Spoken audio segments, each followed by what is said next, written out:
Merdeka belajar wujud yang nyata,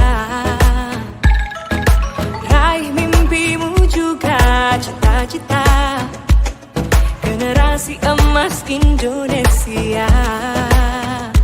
Profil pelajar Pancasila tanamkan di dalam dada. Profil pelajar Pancasila,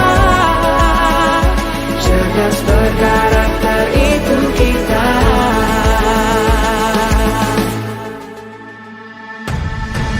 Beriman dan bertakwa.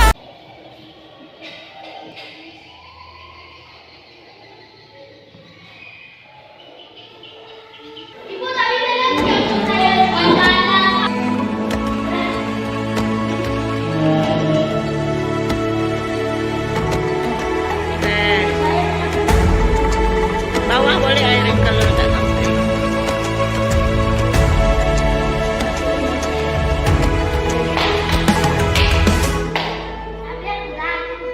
Ayo memilih apa yang kau suka.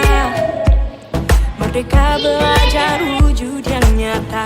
Baiklah, tadi kita sudah Raih membuat mimpimu juga sama-sama membuat peraturan cita-cita, yang kita sepakati ya. generasi Dan emas sudah ditempel di Indonesia. depan. Baiklah, sekarang Ibu mau Belajar kalian Pancasila, membacakan salah satu kesepakatan yang telah teman kalian buat ya. profil pelajar Pancasila,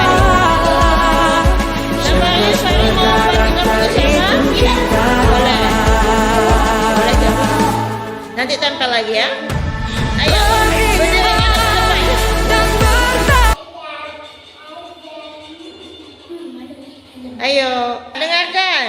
Punyata, tidak boleh terlambat ke sekolah, Tidak boleh terlambat ke sekolah. tidak boleh berkelahi, Ya,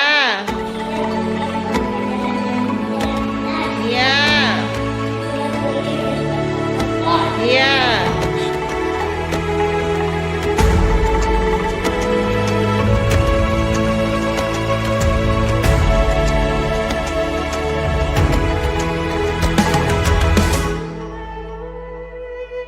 Ayo memilih apa yang kau suka. Merdeka belajar wujud yang nyata, raih mimpimu juga cita-cita, generasi emas Indonesia. Profil pelajar Pancasila tanamkan di dalam dada. Profil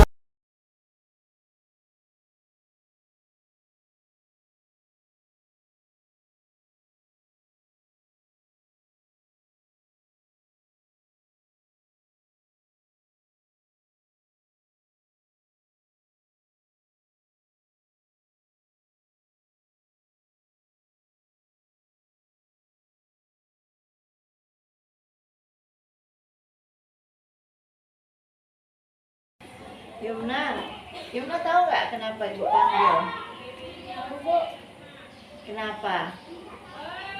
karena tadi saya makan dalam kelas, Bu. Yumna lapar. Iya, Bu. Iya lapar. Tadi kenapa nggak sarapan di rumah ya? Enggak. Yumna emangnya bangunnya jam berapa? 6.30. Makanya nggak sempat sarapan di rumah ya nak ya? Iya, Bu. Iya. Yumna sebenarnya makan itu kebutuhan manusia. Ibu juga butuh makan. Tapi kalau makan di dalam kelas itu tidak baik. Kira-kira Yumna tahu nggak keyakinan kelas yang mana Yumna langgar? Tidak boleh makan di dalam kelas ya. Berarti bagaimana caranya supaya Yumna tidak makan lagi di dalam kelas? Luna bangun awal, Bu, dan sarapan di rumah. Iya pintar. Yumna bangunnya lebih awal dan sarapan di rumah dulu.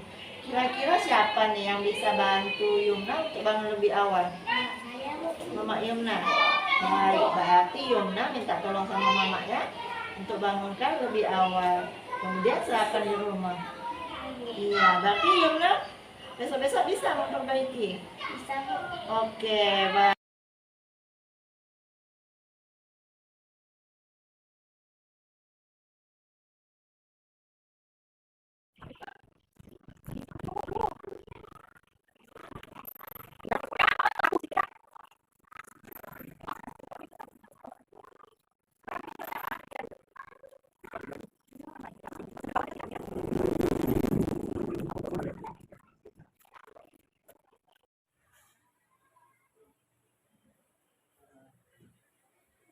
Assalamualaikum warahmatullahi wabarakatuh. Waalaikumsalam warahmatullahi wabarakatuh. Terima kasih sebelumnya saya ucapkan kepada Ibu Kepala Sekolah dan rekan majelis guru yang telah menyempatkan diri dan waktunya untuk bisa bersama hadir pada kegiatan aksi nyata saya, yaitu berbagi praktik baik budaya positif di sekolah. Baiklah Bapak Ibu, sebelum kita mulai kegiatan kita hari ini, kita mulai dengan pembacaan doa agar kegiatan yang kita lakukan pada hari ini mendapatkan syafaat dan berkah bagi kita semua. Kepada Bapak Miswa diminta untuk sudi untuk membacakan doa. Kepada Bapak Miswa, silakan. Waalaikumsalam warahmatullahi wabarakatuh.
Rabbana zalamna anfusana wa illam taghfir lana wa tarhamna lanakunanna minal khasirin. Rabbana innaka antas samiul alim wa tub alaina innaka antat tawwabur rahim. Rabbana atina fid dunya hasanah wa fil akhirati hasanah wa qina adzabannar. Subhana rabbil izzati amma yasifun wa salamun alal mursalin walhamdulillahi rabbil alamin.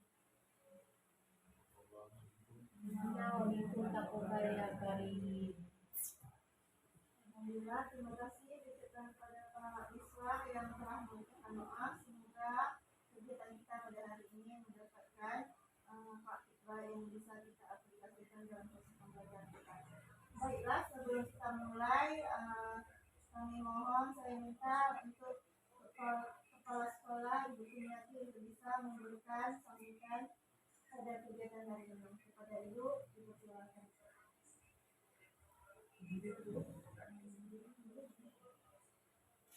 Assalamualaikum warahmatullahi wabarakatuh. Waalaikumsalam warahmatullahi wabarakatuh.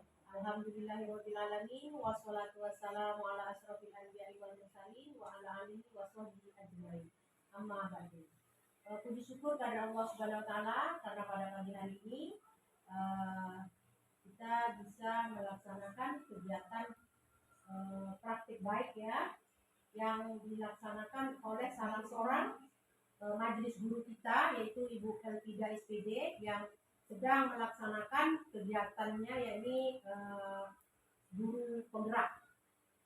Jadi saya selaku kepala sekolah memberi apresiasi yang luar biasa kepada Ibu Elvida atas semua kegiatan yang telah dilaksanakan demi lancarnya proses sekolah penggerak, guru penggerak ini. Selawat dan salam juga tak lupa kita hadiahkan bagi junjungan alam baginda Rasulullah SAW dengan ucapan Allahumma sholli ala Sayyidina Muhammad wa ala ali Sayyidina Muhammad. Semoga dengan selalunya kita bersalawat akan mendapat syafaat kelak di hari kiamat. Amin amin ya rabbal alamin. Baiklah para majelis guru serta Ibu Elvida SPD, teruslah berkarya. Saya selaku pimpinan Satuan Pendidikan SD 4 Berarti Bunting ini sangat mendukung atas kegiatan yang dilakukan Ibu Elvida, karena yang kegiatan yang kita lakukan ini di luar jam pelajaran ya, tidak mengganggu proses belajar mengajar. Yang kita laksanakan ini adalah setelah selesai proses belajar mengajar, jadi dilakukan pada siang hari. Ibu Elvida ya. Jadi karena apa? Memang kalau kegiatan seperti ini, apalagi tentang berbagi praktik baik ini, memang harus dilakukan di sekolah. Karena kalau di luar dari sekolah, barangkali kita agak sulit ya Bapak Ibu ya.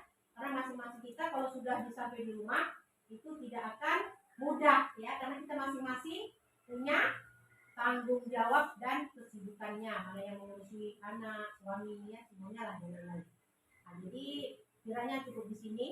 Tidak sepatah kata dari saya selaku pimpinan tetap mendukung apapun yang membawa pembaruan di sekolah, di satuan pendidikan ini. Saya ucapkan terima kasih dan saya akhiri. Wassalamualaikum warahmatullahi wabarakatuh. Terima kasih kepada Ibu Sumiati atas sambutannya dan motivasinya kepada saya sendiri. Dan dukungan yang diberikan oleh kepala sekolah dan rekan guru dalam kegiatan saya dalam mengikuti kegiatan guru penggerak ini sangat berarti. Nah Bapak Ibu, hari ini kita akan membahas tentang budaya positif di sekolah kita. Budaya positif ini ya Bapak Ibu, bagaimana kita menumbuhkan suatu nilai-nilai kebajikan di dalam sekolah kita sehingga terbentuknya budaya positif di lingkungan sekolah kita.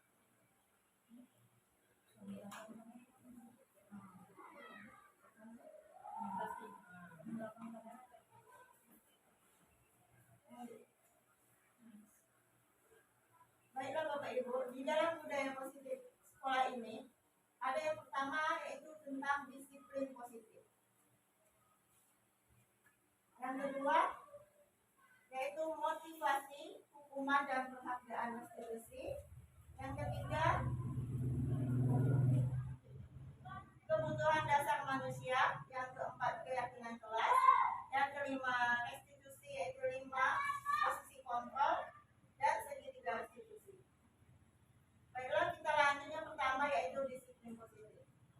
Bapak Ibu, kalau kita mendengarkan kalimat disiplin, kira-kira apa yang terlintas di benak kita?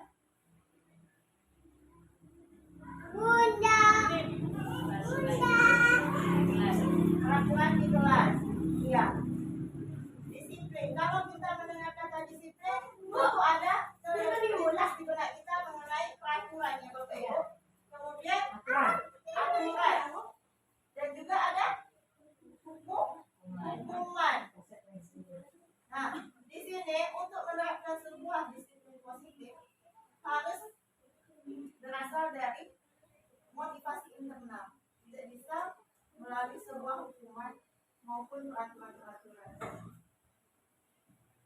Nah, coba kita lihat dulu ya Bu, bagaimana praktek disiplin positif di sekolah kita. Bagaimana penerapan budaya positif dan disiplin positif di sekolah kita? Sudahkah benar yang kita terapkan?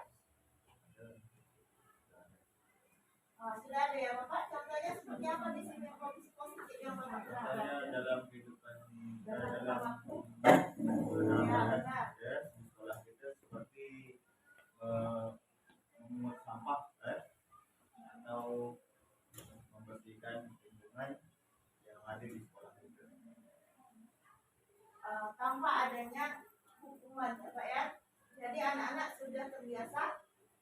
membuang sampah pada tempatnya. Berarti budaya positif dan disiplin positif ini sudah ada juga di sekolah kita, sudah mulai terbentuk. Namun perlu kita dalami lagi apa yang dimaksud dengan disiplin positif. Iya. Coba kita bayangkan, terkadang ketika kita ingin melakukan sesuatu itu tentu ada motivasi di dalam diri kita. Kalau anak-anak tadi itu membuang sampah ke dalam tong sampah itu, apa yang memotivasi diri mereka? Apakah karena mereka ingin terhindar dari sebuah hukuman, ataukah mereka ingin mendapatkan penghargaan? Mendapat penghargaan. Rata-rata anak-anak kita ingin mendapatkan penghargaan, ya Bu ya? Ingin mendapatkan pujian. Nah, ini sebuah motivasi yang berasal dari luar, dari eksternal. Itu berasal dari orang lain. Untuk menerapkan sebuah disiplin positif itu harus berasal dari diri kita sendiri. Kita masuk ke ada 3 macam motivasi di dalam diri manusia.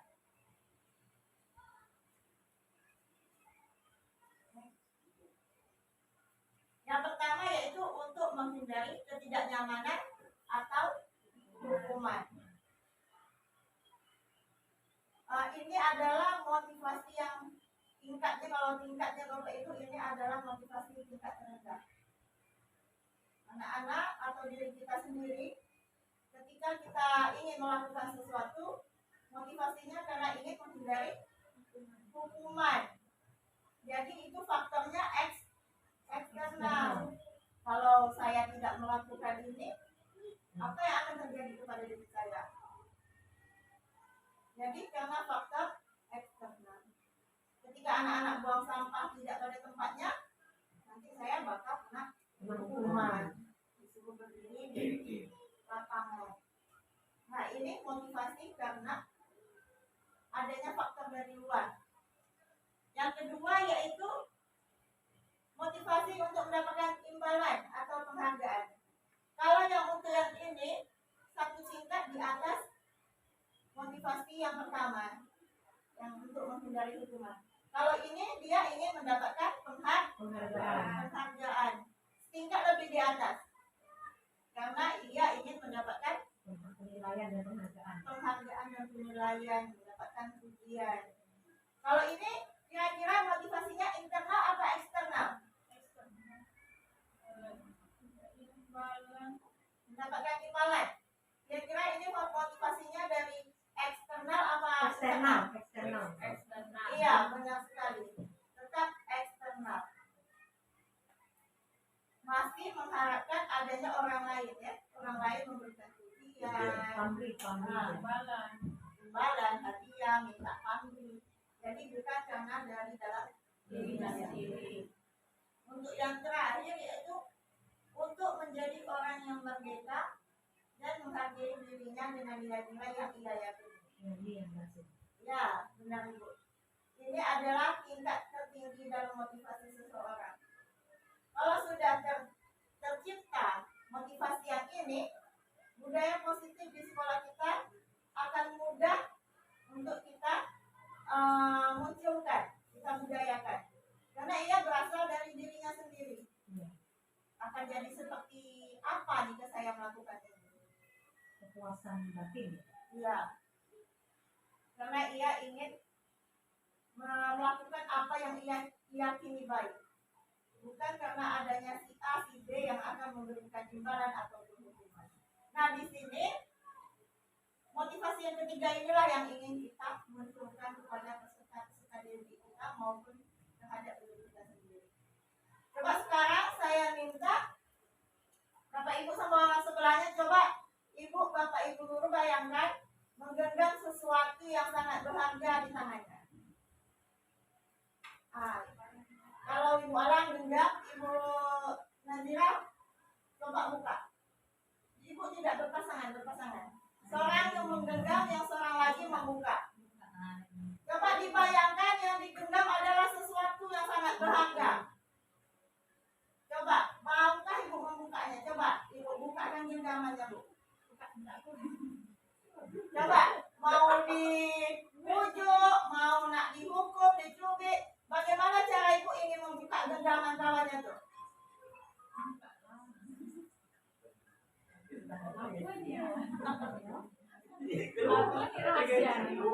Apa rahasianya? Coba buka, Bapak Ibu, bisa nggak buka genggaman yang ingin ditutup rapat-rapat, yang dipegang yang kuat?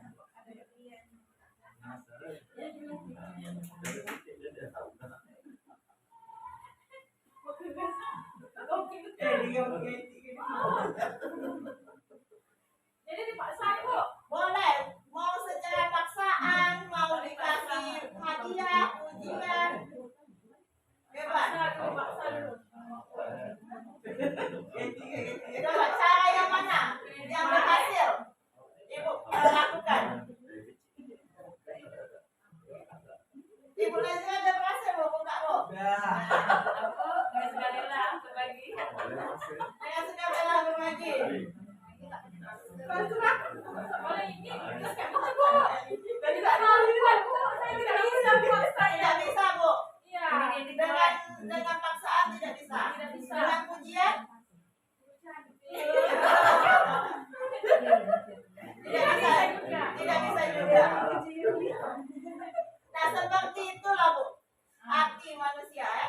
Kalau tergantung dari dalam dirinya sendiri, dia mau tidak berubah, merubah prinsipnya, mau tak dia berbagi, mau dihukum nggak mau juga dibuka, dipuji juga nggak mau dibuka. Tapi kalau sudah di dalam diri, mungkin hukumannya mungkin kurang kuat, kalau hukumannya potong mungkin bisa juga ya Bu ya. Atau yang tidak mungkin kita lakukan. Seperti itulah Bapak Ibu, harus dengan dari dalam dirinya sendiri dia mau membukakan apa tidak. Seperti itu juga lah motivasi dalam diri kita. Ada yang dari dalam, ada juga yang dari luar. Nah, yang ingin kita tanamkan motivasi internal untuk bisa menerapkan budaya dan disiplin positif di sekolah kita. Next, Brita.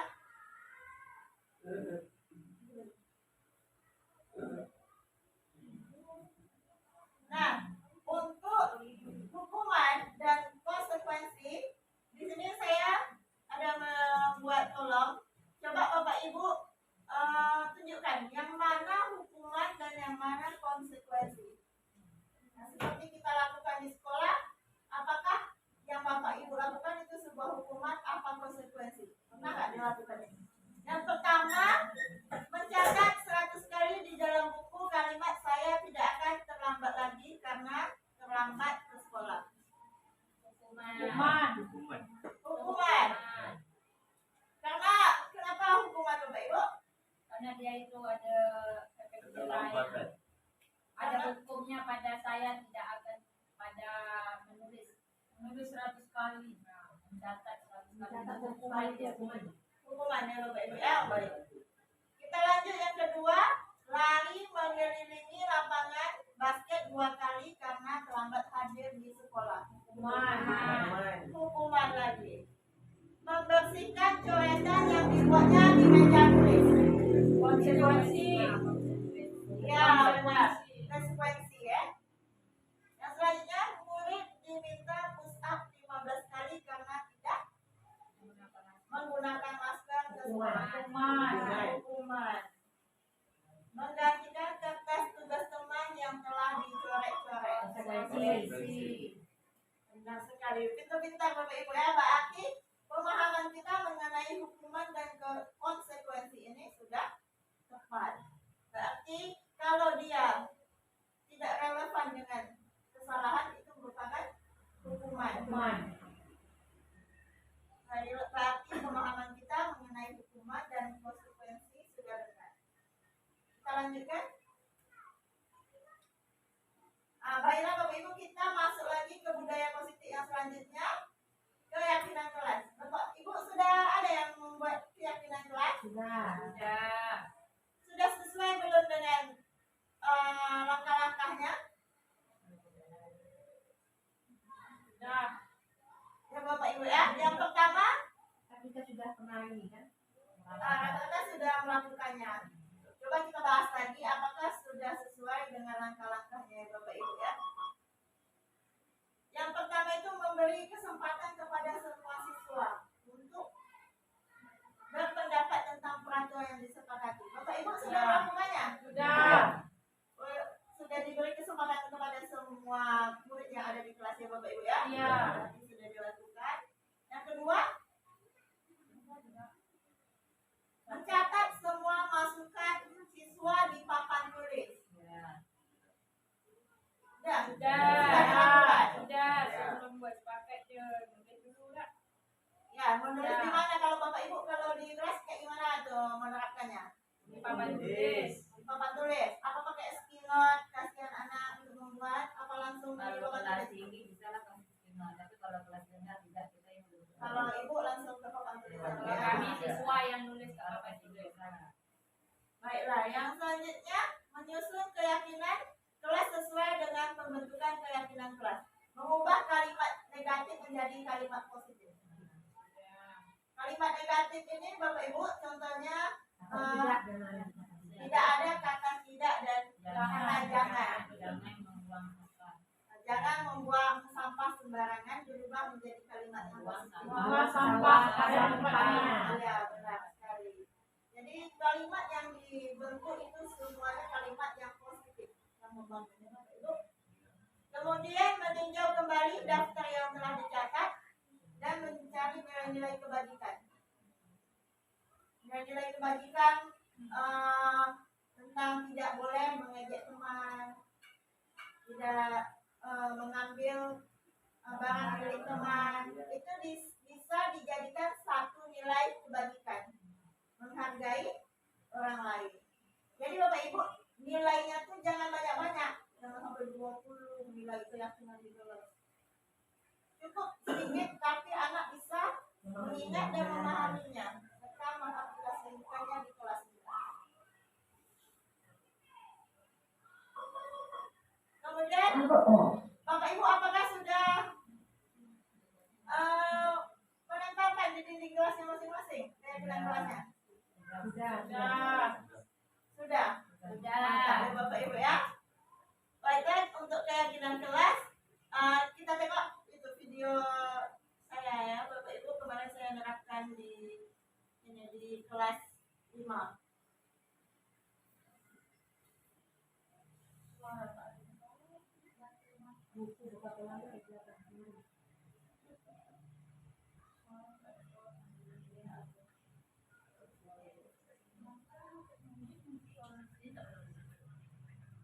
Untuk anak-anak kelas tinggi bisa diterapkan pakai skinot ya Bapak Ibu ya. Kalau untuk kelas 1 ditulis dulunya gitu.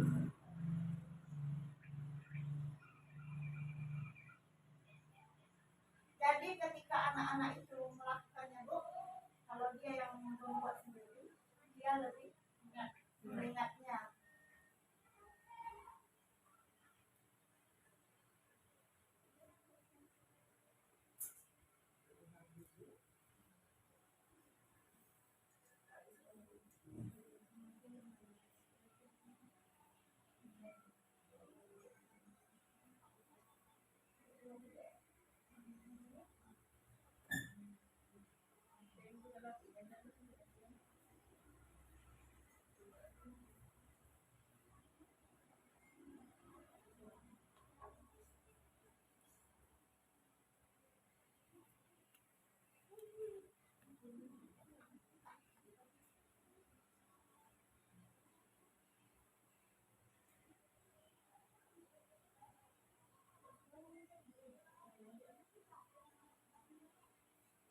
Baik Bapak Ibu, demikian video saya. Sekian kita tidak bermasalah ya Bapak Ibu ya. Tapi bisa dilihat dari contoh yang ada di video ya Bapak Ibu ya, semua anak-anak berpartisipasi dalam membuat kesepakatan kelas. Sekarang kita masuk ke budaya positif selanjutnya, yaitu kebutuhan dasar manusia. Menurut Dr. William Dresser dalam Choice Theory, terdapat 5 kebutuhan dasar manusia. Nah, yang pertama kebutuhan dasar manusia yaitu bertahan bertahan hidup. Kira-kira kebutuhan bertahan hidup ini apa aja? Makan. Ya, benar, makan, minum, tempat tinggal, pakaian. Yaitu hal-hal yang dibutuhkan untuk bertahan hidup. Kemudian ada juga kebutuhan akan rasa kasih sayang dan rasa diterima. Contohnya apa nih Bapak Ibu? Kasih sayang orang tua terhadap anak. Ya, perhatian dari Ya. orang tua, Kemudian kepedulian. Selanjutnya penguasaan. Penguasaan ini kebutuhannya seperti apa Bapak Ibu? seperti penguasaan ini kebutuhan udara. Kebutuhan penguasaan ini contohnya anak-anak itu diberikan tugas ya Bapak Ibu ya. Kadang dia ingin, anak-anak kan terkadang itu melakukan bully kepada anaknya, kepada anak teman-temannya kan dibully. Itu dia ingin adanya penguasaan di dalam diri dia, menguasai seseorang gitu. Tetapi yang dilakukan anak ini dalam hal yang negatif, membuli kawannya supaya kawannya patuh kepada dia. Itu ada salah satu kebutuhannya yang tidak terpenuhi, yaitu kebutuhan penguasaan. Nah, ingin berkuasa. Nah, kalau kita temukan anak seperti itu, ada salah satu kebutuhan dasarnya sebagai manusia yang tidak terpenuhi. Jadi kita kalau ingin menyalurkan penguasaan, kebutuhan penguasaan kepada anak ini, bisa kita berikan contohnya anak-anak dikasih tugas kelompok punya tugas masing-masing. Ataupun ketika kegiatan upacara bendera diberikan tugas masing-masing, sehingga anak-anak ini tersalurkan kebutuhan dasarnya akan penguasaan. Ya Bapak Ibu. Kemudian kebebasan, kebutuhan kebebasan. Kebutuhan seperti apa nih? Kira-kira? Berpendapat. Kalau anak bermain. Kebebasan bermain, kebebasan bermain. Ya benar, bebas mengeluarkan pendapat.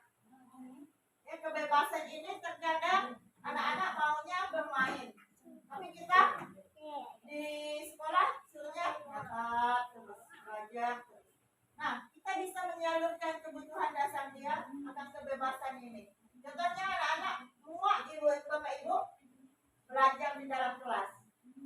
Kita bisa kasihkan pembelajaran di luar kelas. Bisa juga belajar sambil bermain.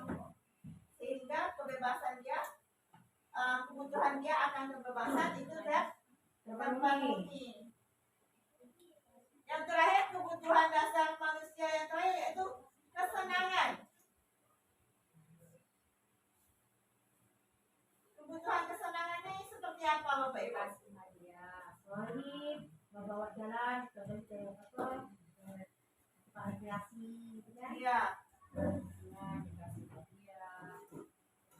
Kebutuhan anak-anak untuk merasa senang ya Bapak Ibu ya.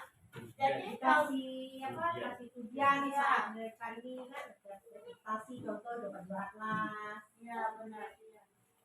Diberikan hadiah, pujian sehingga anak-anak terpenuhi kebutuhannya akan kesenangan. Diberi motivasi bagi yang mereka yang kurang bernasib baik, contohnya nilainya rendah, tetap kasih motivasi. Bukan karena yang pintar aja kita puji, kita kasih penghargaan, tapi yang ini juga kita kasih motivasi. Ya benar sekali. Sehingga anak-anak juga merasa senang ya. Iya. Ya. Memang itulah 5 dasar kebutuhan manusia Bapak Ibu. Sehingga sebelum kita melakukan sebuah hukuman terhadap anak, kita harus mengetahui juga dasar mereka, kebutuhan apa yang tidak terpenuhi. Contohnya anak-anak ketika di dalam kelas belajar tidak semangat, ngantuk, tidur. Kira-kira kebutuhan dasar yang mana yang tidak terpenuhi itu Bapak Ibu? Kesenangan. Kesenangan Bapak Ibu kalau kurang tidur di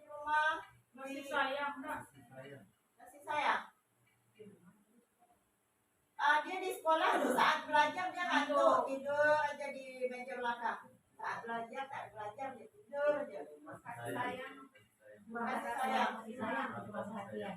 Iya benar, boleh.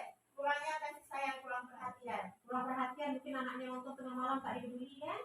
Nah, juga bisa juga itu Kurang penjagaan, kurang apa lah namanya, kurang protek lah. kurangnya mendapat perhatian dan kasih sayang dari orang tuanya, sehingga bebas anaknya ya mau main game sampai jam 5, sehingga ketika ke sekolah ngantuk. Berarti ada kebutuhan dasarnya yang tak terpenuhi. Contohnya juga anak mungkin saat dia ngantuk mungkin entah lapar, mungkin dia tak bukan kurang tidur, Sarapan, belum belum makan. sarapan, lapar jadi lesu. Iya, karena kurang peduli tadi. Berarti juga itu termasuk Makan hidup. ya bertahan hidup. Dia kurang mendapatkan makanan. Ini bisa kita kasih kesempatan kepada anak tersebut untuk sarapan dulu ataupun diberikan pengarahan sarapan dulu di rumah. Jadi kita tidak langsung menghakimi.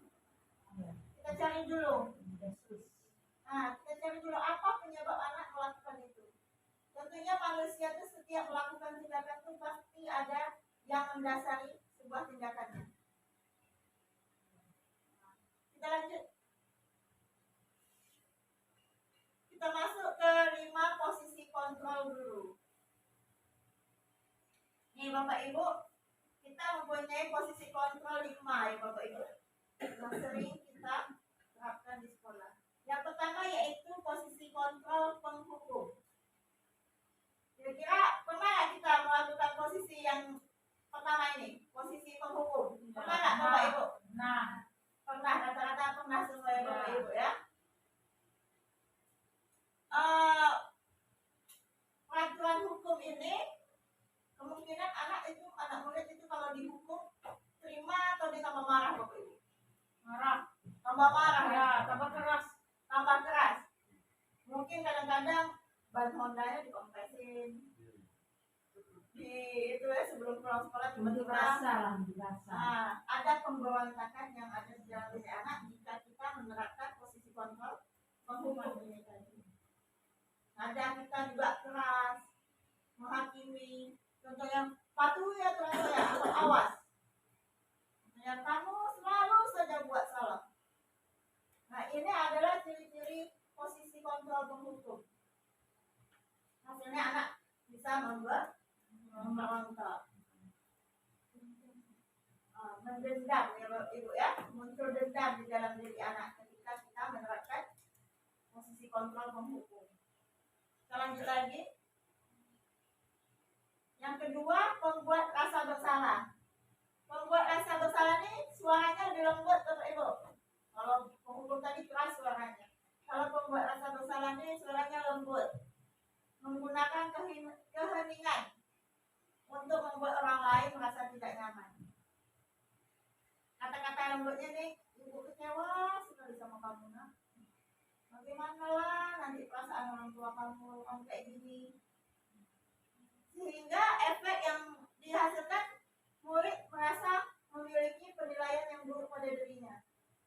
Dia mempunyai, oh ya Allah, ternyata saya membuat orang lain menjadi kecewa, menjadi sedih. Dia menjadi merasa bersalah atas dirinya sendiri.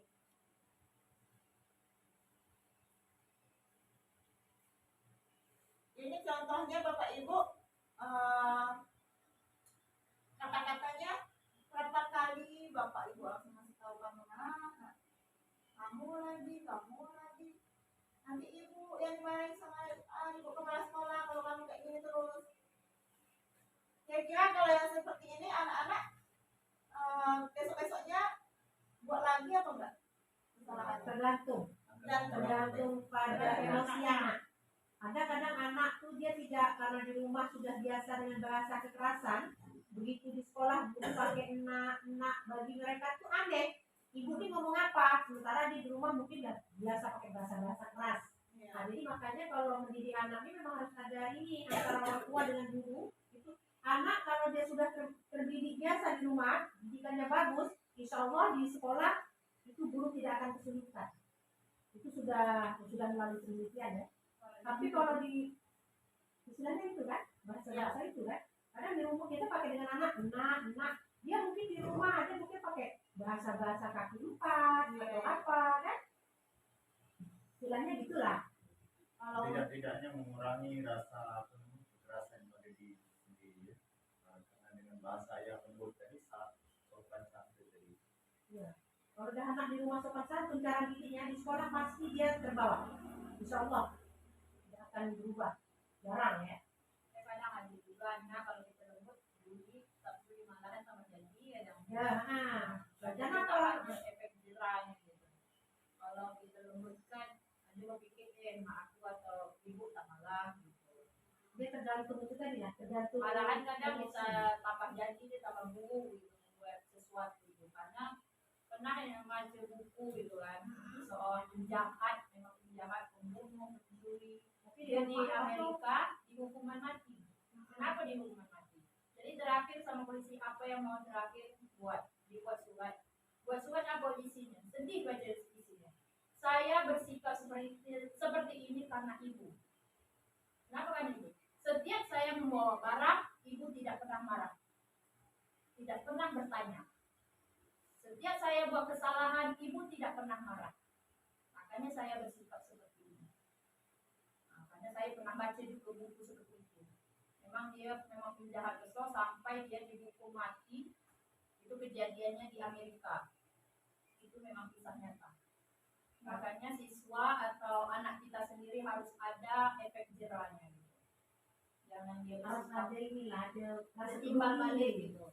mungkin bukan juga sifat ajarannya, mungkin itu kurangi perhatian. Contohnya aju tak aju, dia mau bawa barang mau bawa barang apa? Itu kan dari Maksudnya tidak maksudnya itu tadi itu yang sudah saya jelaskan itu pengaruh orang tua, peran orang tua ini. Kalau masalah individu seseorang anak 40 anak itu pasti sifatnya berbeda-beda. Ini itu lingkungan juga lingkungan pengaruh. Ada lanjut tingkah laku anak itu. memang benar. Lingkungan dalam keluarga, lingkungan dia tempat bermain. Nah, kalau tempat bermain itu bisa masyarakat ya, itu pengaruh. Sangat besar pengaruhnya ya di luar lingkungan masyarakat, keluarga. Contoh, Kalau kita dulu ya Bu, sedikit boleh saya, ini contoh. Di lingkungan tempat tinggal saya itu tidak ada anak yang putus sekolah. Minimal paling rendah SMA. Kenapa? Karena rata-rata anak di situ itu sekolah, jadi dia mau main ke siapa? Tapi ada kampung tetangga saya, rata-rata ada yang tidak tamat SD, bahkan sudah sekolah putus. Karena apa? Karena lingkungan dia bermain itu banyak seperti itu, jadi terpengaruh. Itu cuma contoh. Contoh nyata yang saya dapat ya. Jadi istilahnya apa? Peran keluarga, terutama orang tua itu sangat penting dalam membentuk karakter anak. nah benar. Tanpa adanya kolaborasi antara guru sama orang tua, tidak akan kita bisa bentuk karakter anak yang baik. Guru akan kewalahan. Guru akan kewalahan. Karena dia beda di sekolah sama Di rumah beda. Anak-anak sekarang juga terlalu bebas dalam menggunakan gawai, orang tua juga kurang memberikan perhatian kepada anak-anak, sehingga anak bebas melihat dunia luar tanpa adanya pengawasan. Contoh sekarang anak-anak yang pengaruh dengan gadget itu, bagi mereka tuh ngomong jir, dia tak tahu jir itu anjing. Iya. Jir itu kan anjing. Tapi kan bagi mereka itu masih bahasa keren karena dia tidak tahu tadi kan. Orang tuanya pun tak tahu mungkin. Dia dah, hai jir, halo jir. Padahal jir itu anjing. Karena adanya pembiasaan yang Pengaruh dari luar itu ya. Iya. Yang dia Yang tidak baik itu ditiru. Pengetahuan dia. tanpa menilik dulu apa arti dari setiap menyentuh. Kalau kita yang tahu, karena kita juga pengguna gadget, pasti kita apa tuh jir itu nak? Jir itu kan tak bagus karena kita tahu. Bagi orang tua yang tak tahu, bagi dia tuh bahasa keren aja. Jir kan? Lanjut. Kita masuk yang ketiga, ini posisi kontrol teman. Posisi ini tidak mengontrol murid melalui persuasi. Guru di posisi teman ini menggunakan hubungan baik dan humor untuk mempengaruhi seseorang. Jadi guru dengan posisi kontrol teman ini, ayolah nak, kita kan teman, jangan buat gitu lagi ya. Sehingga hal negatif dari posisi teman ini, bila sesuatu saat guru tersebut tak ada, anak itu tak mau lagi mengikuti peraturan. Dia hanya patuh kepada guru yang sudah menjadi temannya tadi. Tentunya kita tidak ingin anak-anak kita hanya patuh kepada satu orang guru. Maunya kan semua guru dipatuhi. Kalau kita ingin menerapkan posisi kontrol teman ini tadi, anak-anak hanya berpaku kepada guru yang menjadi temannya tadi. Sudah terbiasa. Kalau ada masalah pasti nunggunya ada guru yang teman tadi yang guru terdekat dia lah. Guru terdekatnya untuk menyelesaikan masalahnya. Sehingga posisi teman ini juga bukan posisi yang baik yang kita terapkan. Kita lanjut posisi yang keempat. Ini posisi pemantau. Posisi pemantau ini sering menggunakan menerapkannya, menghubungkannya dengan konsekuensi. Kamu datang terlambat, jam berapa sini? Kalau terlambat apa hukumannya? Itu biasanya seorang pemantau. Dia menerapkan sebuah disiplin itu melalui peraturan-peraturan yang telah ditetapkan. Hasilnya murid memahami konsekuensi yang telah ia lakukan. Ini sudah termasuk posisi kontrol yang baik, tapi ada lagi posisi kontrol yang terakhir, yaitu posisi kontrol manajer. Posisi kontrol manajer ini adalah guru membuat sesuatu bersama murid, mempersilakan murid untuk mempertanggungjawabkan permasalahannya. Dia memandu anak muridnya untuk memperbaiki permasalahannya. Ini contohnya, Andi, apakah kamu tahu jam berapa sekolah ini dimulai? Tahu Pak, jam 7. Jadi kamu terlambat. Bagaimana kamu untuk memperbaiki masalah ini? Jadi gurunya menanyakan kepada si anak, bagaimana ia untuk memperbaiki kesalahan ini, sehingga anak berpikir bagaimana cara dia untuk memperbaiki ini. Pak, nanti saya pinjam buku kawan untuk nyatat pelajaran yang tertinggal. Terus tanya lagi, bagaimana supaya besok tak terlambat lagi? Saya akan pasang alarm Pak di rumah. Jadi kita membimbing anak, menuntut anak untuk menemukan solusi atas permasalahannya, sehingga anak terbiasa mandiri untuk melakukan perbaikan atas hal kesalahan-kesalahan yang telah ia lakukan. Ya, anak-anak tersebut merasa sadar dan tahu mencari solusi. Inilah posisi tertinggi dari seorang guru, yaitu posisi kontrol. Baiklah Bapak Ibu, karena ini nampaknya udah ngantuk, kita breaking dulu sebentar ya.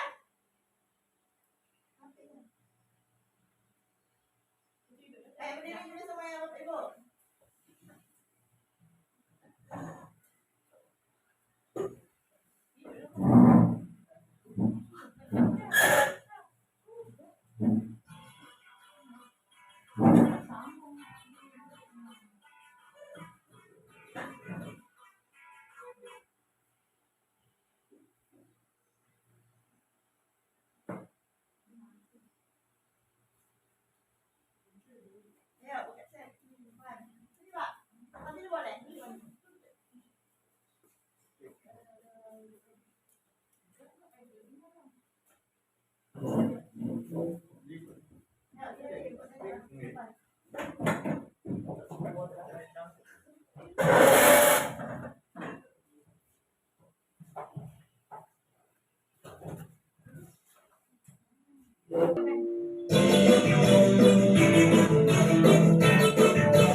dilakukan oleh guru maupun orang tua kepada murid untuk membentuk karakter murid yang bertanggung jawab dan mandiri.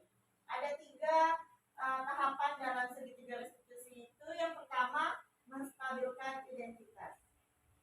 Jadi kalau ini contohnya ketika anak melakukan kesalahan, sepertinya contoh kasusnya anak-anak berkelahi.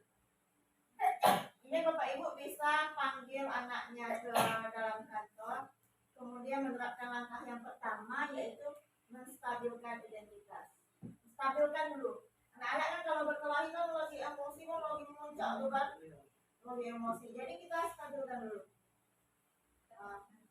Ada contoh kata-kata yang menstabilkan ini. Contoh kata-katanya, marah itu manusiawi.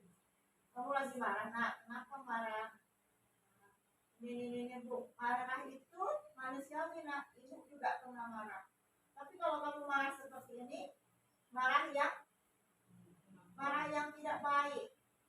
Ada hal untuk menyelesaikan permasalahan tanpa harus melakukan kekerasan. Jadi kita stabilkan dulu anak itu tadi. Setelah anak itu stabil, baru kita validasi.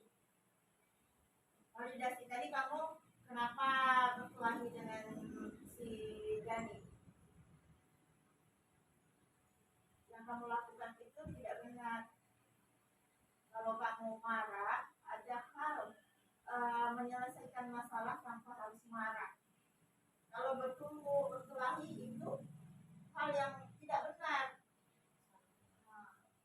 Kita sebutkan kalau hal yang dia lakukan itu adalah salah. Dan kita sebutkan juga cara-cara untuk ia bisa menembus kesalahan itu.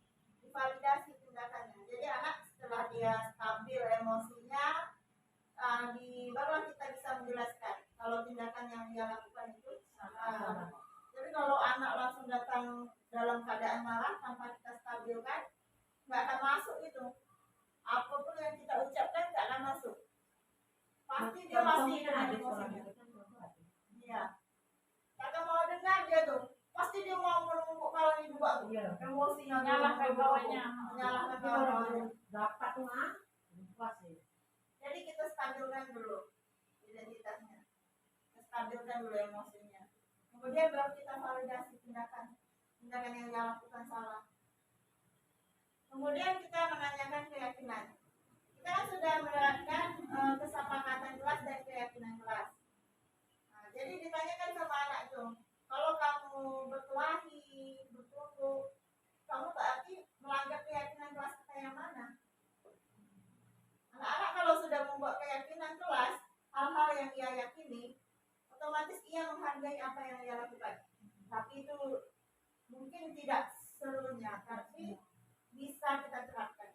Ini memang bukan solusi terakhir Bapak Ibu, tetapi ini adalah cara yang efektif untuk bisa membentuk karakter murid yang bertanggung jawab dan mandiri. Jadi anak-anak dia mampu mencari pola.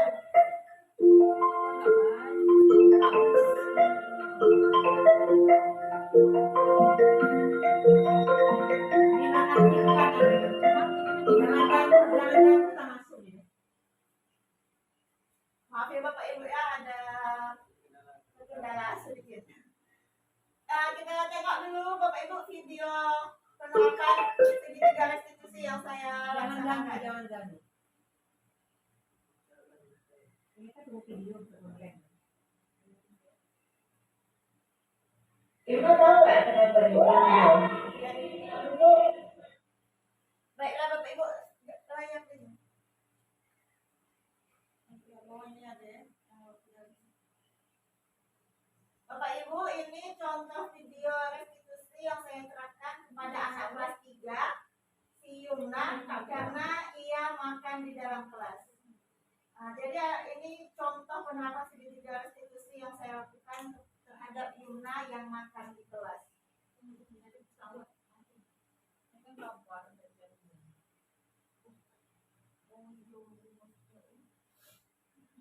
Alfa jadi ini. Ada suara juga.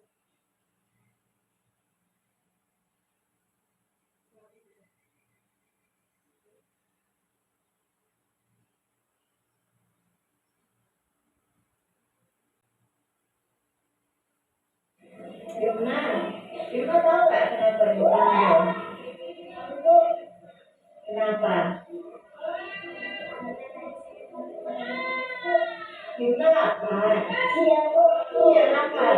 Tadi kenapa nggak sama di rumah ya? Yumna mungkin posisi jam berapa? Jam 30. Mungkin sudah sama-sama di rumah ya, Nak? Iya, Yumna sebenarnya makan itu kebutuhan manusia. Itu juga butuh makan. Tapi kalau makan di dalam kelas itu tidak baik. Kira-kira kamu tahu nggak? Kira-kira kelas yang mana itu dalam kelas? Tidak boleh makan di dalam kelas ya. Nah, berarti bagaimana caranya supaya kita tidak makan lagi di dalam kelas?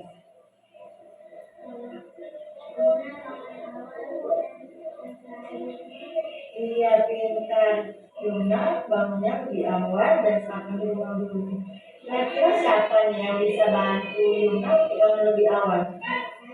Mama Yumna. Baik, berarti Yumna minta tolong sama mamanya untuk bangunkan lebih awal. Kemudian sarapan di rumah. Iya, berarti Yumna besok-besok bisa memperbaiki. Oke, Pak. Ya, bagaimana Bu tanggapannya dari video yang Ibu dengar tadi? Mantap Bu. Mantap, luar biasa. Mencakup. Sudah mengarah ketiga itu tadi. Segitiga restitusi Ya. ya, Bapak Ibu ya, menstabilkan identitasnya, terus memvalidasi data yang salah, Terus baru menanyakan ya keyakinan. menanyakan keyakinan. Jadi nanti untuk bisa menerapkan budaya positif Bapak Ibu, kita bisa menerapkan posisi kontrol manager, kemudian menerapkan segitiga restitusi kepada anak yang melakukan kesalahan, sehingga anak-anak nyaman, ya, nyaman, tentram, tanpa adanya rasa takut dan terancam di sekolah ini. Dan sehingga kita tidak ada lagi kata-kata ancaman, hukuman, tetapi kita bisa menerapkan segitiga restitusi. Saya rasa cukup sampai di sini praktik baik penerapan budaya positif di sekolah kita. Saya ucapkan terima kasih kepada Ibu Kepala Sekolah dan rekan majelis guru atas waktu yang telah diberikan. Saya akhiri dengan Assalamualaikum warahmatullahi wabarakatuh. Waalaikumsalam warahmatullahi wabarakatuh. Assalamualaikum warahmatullahi wabarakatuh. Perkenalkan saya Marisa, guru SD Negeri 4 Meranti Gunting. Nah, saya akan memberikan sedikit umpan balik dari kegiatan diseminasi budaya positif yang telah disampaikan oleh calon guru penggerak kami, yakni Ibu Elvida. Nah, secara garis besar, banyak praktik baik yang akan saya coba terapkan di kelas saya, terutama posisi kontrol manajer dan segitiga restitusi. Nah, yang akan menjadi metode dalam menangani kasus anak. Nah, terima kasih atas ilmunya Ibu Elvida.